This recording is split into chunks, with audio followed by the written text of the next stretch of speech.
বন্ধুরা আসুন দেখি এই চাচা কি করে। এটা একটা পাথরের খণ্ড, আমরা গ্রামের ভাষায় পাঠা বলে থাকি। তো দেখলাম সে একটা ঢেউয়ের মতো দিল। ও না, আসলে সে একটা মাছ আঁকবে সম্ভবত। এখন সেটা মাছের লেজা অঙ্কন করছে। ওয়াও, কত সুন্দরভাবে!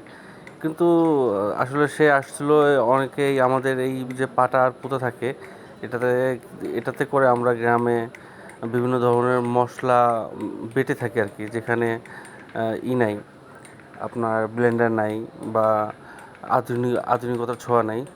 আর আসলে পাটা পুতার যে মশলাটা, এই মশলা রান্নাটা অনেক সুন্দর। উনি এখন কি আঁকছে? ও মাছের যে একটা থাকে, আর মানে লেজের মতো থাকে, যেটা দিয়ে ও আসলে খুব দ্রুতভাবে চলাফেরা করে। আসলে এই ভাইটির কারুকাজ দেখে আমি খুবই ভালো লাগলো। আর এটা একটা খুব নিখুঁত কাজ।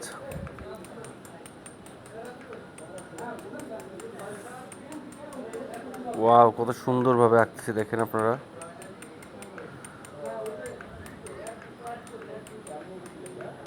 আসলে এইভাবে আমাদের গ্রামে পাটাপুতো ধার করে আর কি, যেখানে মশলা বাটলে খুব সুন্দরভাবে ফিনিশিং হয়। মাছের দুই ধারে চারপাশ দিয়ে ব্যারিকেড দিয়ে দিচ্ছে।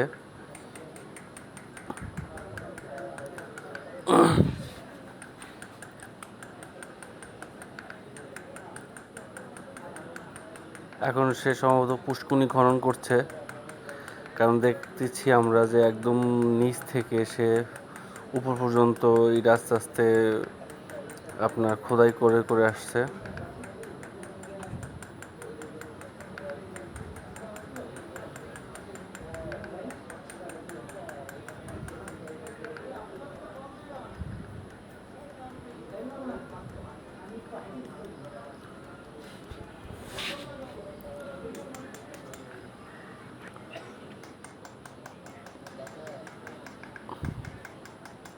আসলে এই ভাইয়ের কাজটি খুব সুন্দর।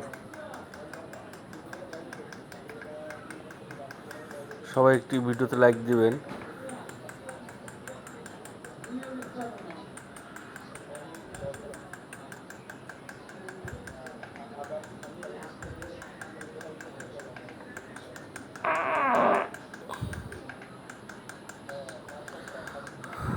অনেক সুন্দর ভাই কাজটি করলো। আর এটা হচ্ছে তার ফিনিশিং পয়েন্ট। ওকে বন্ধুরা, সবাই ভালো থাকবেন। যদি পারেন পেজটিকে সবাই লাইক কমেন্ট করে যাবেন।